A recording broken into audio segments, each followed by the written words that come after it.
Good afternoon, it's John here from Historic Haworth. Going to talk to you about teas, as I always do. Now, last week I was drinking Feverfew tea. Sorry, forgot for a moment. Feverfew tea. Now, I don't suffer with migraines or headaches in particular, so I can't say that for me there was any discernible improvement or not, or anything health-wise and that. I mean, it's not unpleasant. It's still one of them earthy tasting teas, but it's not unpleasant, and I don't feel any untoward effects of it. I just don't think, I don't think it treated, it was helpful for what, Well, for me, because I don't really have those headachy conditions. All right, so but yeah, still a decent tea, nice enough tasting. I just wish, I wish I really knew someone with migraines who was taking it and could attest to its effectiveness. We're dealing with headaches and that. I must say I haven't had a headache or week or anything like that. Or any tiredness. Been all right. I've been all right, actually, to be honest. Been well. Now then, let's talk about this week's tea. No, let's move on. Let's talk about this week's tea. Really, some quite fascinating, to my mind, things surrounding Meadowsweet. Right, it's known in the herbal world as the acid reliever. It's really good for acid reflux. It's one of those with the old mucilage thing in it that settles your stomach, lines the intestinal tracts and all that. So helps with digestion, and it's one of those teas that you can take over consistently, and over time it will improve your digestive system. So that's what I'm going to do for a week anyway. We'll see, but it might be one I take routinely. Because that acid reflux, like I said, devil's clog already, but the acid reflux it's a damn nightmare, isn't it? A damn nightmare. Right, but Meadowsweet tea. Interestingly, it was the tea, it was a herb that brought to the world's attention, rather, a substance called silicalites or something like that. Which is where we get aspirin from. I think these silicocytes were discovered in the 1830s, and this is really fascinating. In the 1890s, they made a synthetic version, acetylsilites, and which is where we get aspirin from. It's what modern day aspirin is, basically. So, curiously, and it just says a lot about, money versus the truth in a way, doesn't it? It's like, why was paracetamol invented? Because,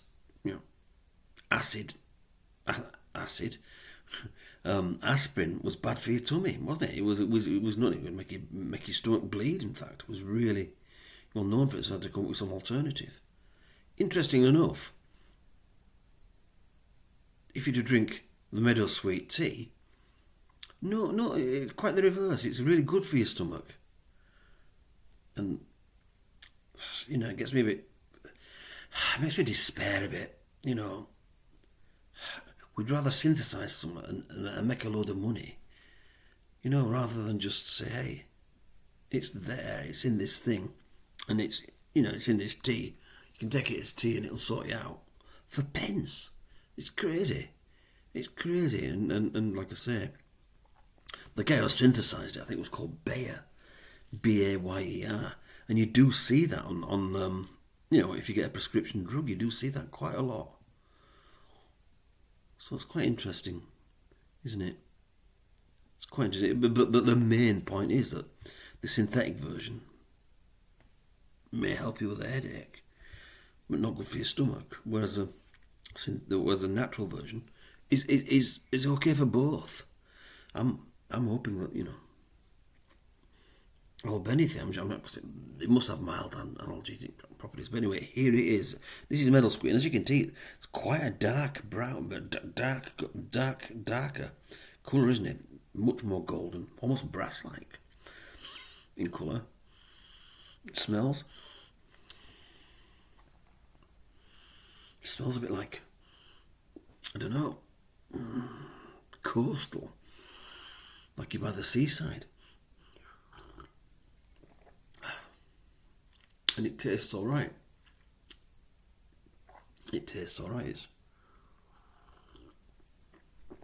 And you can feel kind of a benign gentleness as you drink it.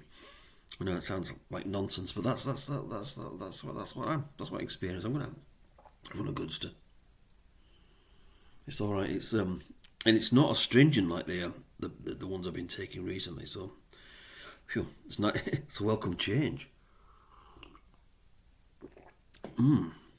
That's all right. That is. That's all right. That is.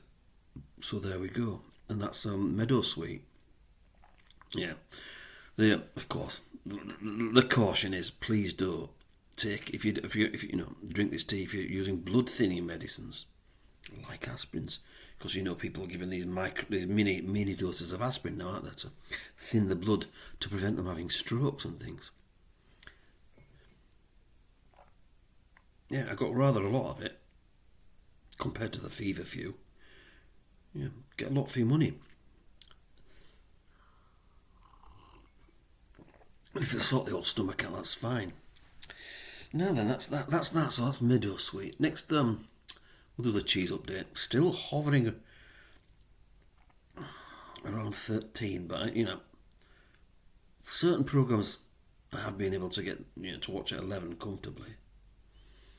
So I'm going to persevere. I was going to jack in the cheese, eating the cheese and that, but I thought no. Now I'm going to persevere. I'm going to do it for a year. So a year from the first video I posted, which was the hyssop video. A year on from that, I will stop taking the cheese, and we'll see if I have to turn the television up and that. But yeah, cheese update. At the minute I'm eating some buffalo Englewhite buffalo, I think it's called. The cheese is called Englewhite, but it's made with buffalo milk. But next I'm looking forward to it, some Lancashire cheese.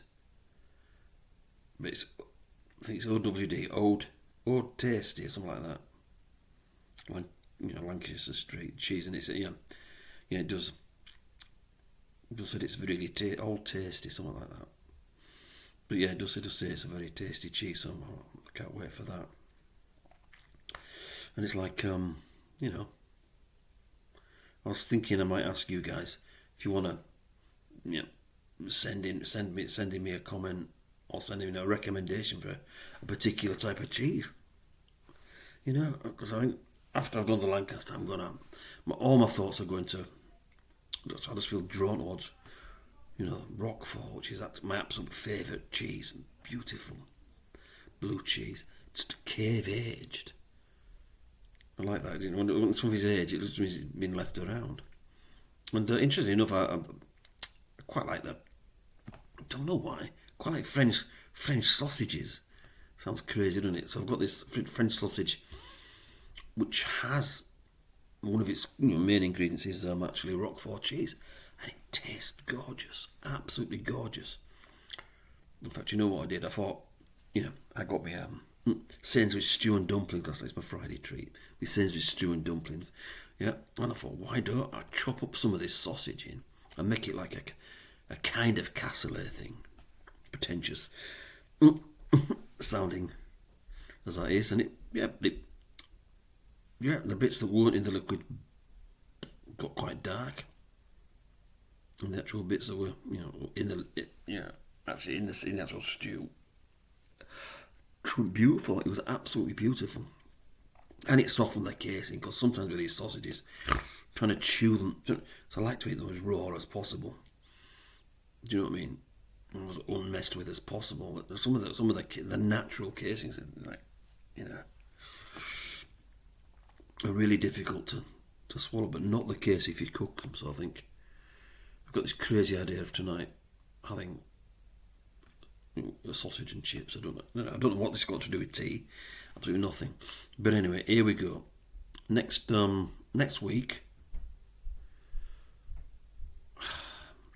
I think it's time, isn't it? I think it's time to do the nettle. So next week we're going to be doing the humble nettle, and not so humble in the tea world. And that's that. Thank you so much for listening. I hope you enjoyed it, and I'll see you next time. Cheers.